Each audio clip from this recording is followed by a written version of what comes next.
Channel Suresh संगम official को लाइक share subscribe और comment करना ना भूलें और अपना प्यार आशीर्वाद जरूर दें।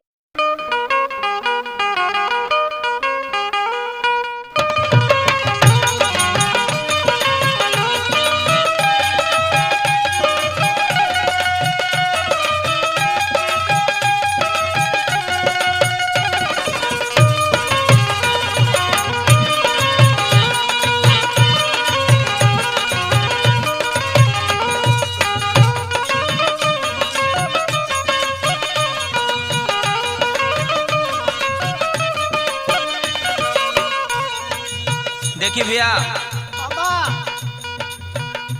हमारे बीच में हमारे गुरुजी राम नगीना यादव जी और डॉक्टर अरविंद यादव जी के देख रेख में बड़ा ही मिजाजी गीत गुरुजी लिखले बाड़न। बड़े भैया हमारे बेंजो पे हैं सुभाष भैया और नाल पे संगत दे रहे हमारे बड़े भैया मनोज भैया और हारमोनियम पे है हमारे संजय सावरिया भैया और टेरी पे हैं हमारे राजेश भैया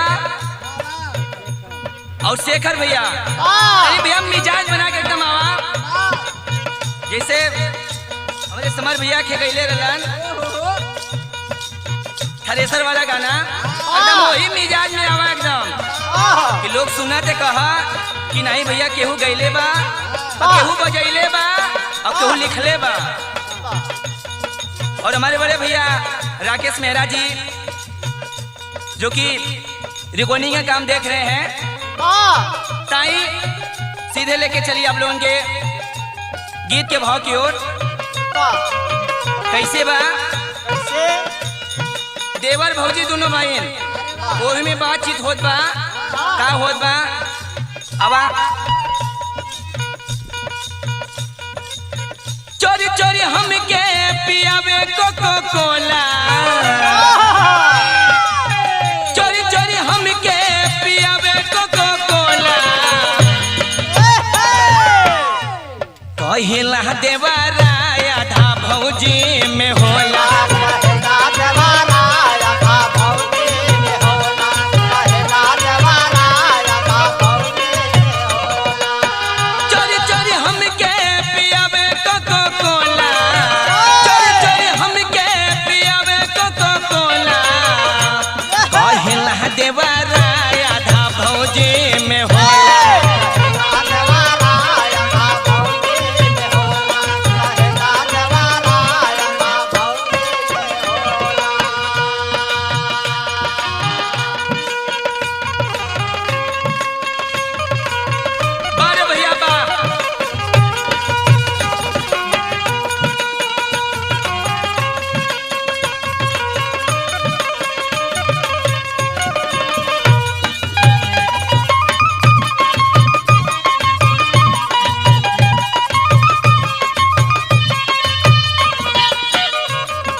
के हिस्सा पड़ल मोरा पीछे,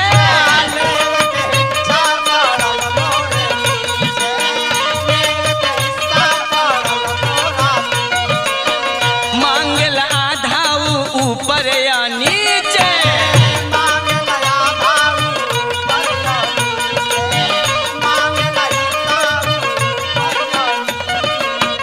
लेव के हिस्सा पड़ल मोरा पीछे, मांगल आधा ऊपर या नीचे, रजब दिखा रे समझ के तू बोला, रजब दिखा रे समझ के तू बोला,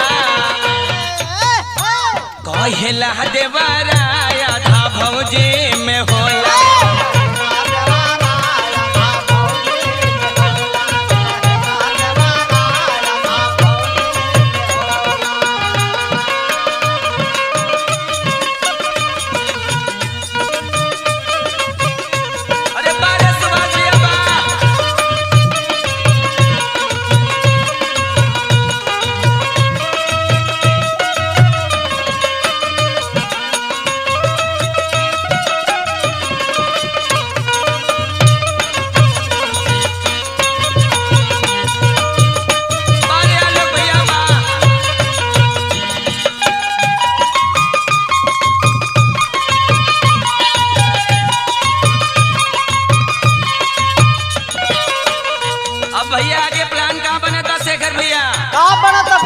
प्लान बन गई सिनेमा हॉल में जाएगा।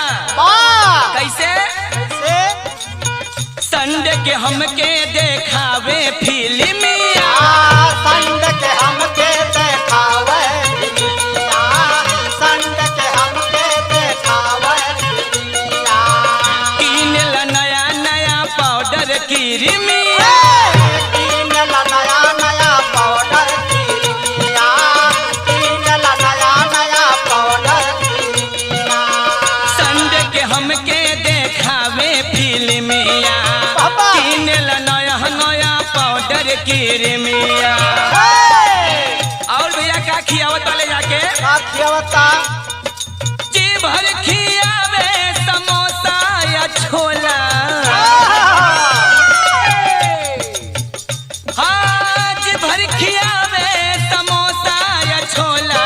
कहेला देवारा आधा भौजी में होला,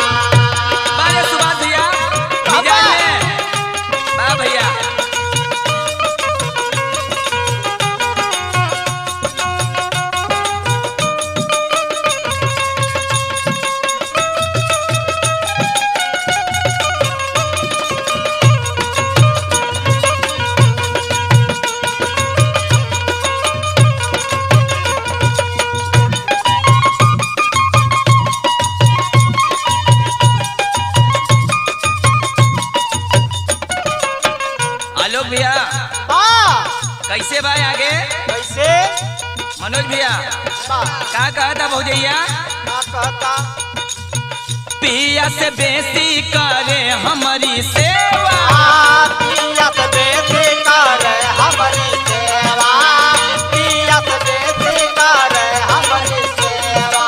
कहे कहो भौजी मिली हमके मेवा, कहे कहो भौजी मिली हमके मेवा, कहे कहो भौजी मिली हमके मेवा।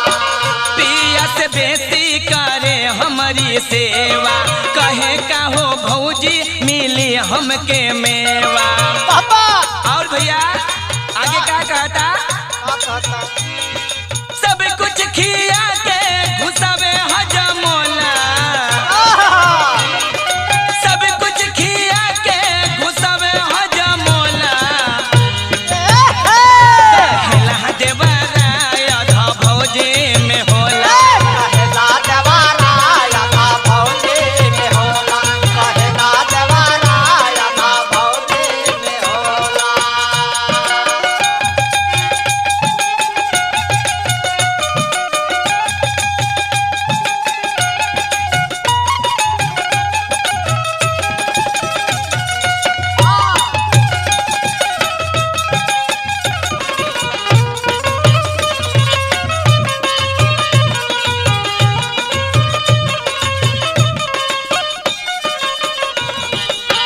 ध्यान दिया डॉक्टर साहब आगे क्या कहता शेखर भैया का कहता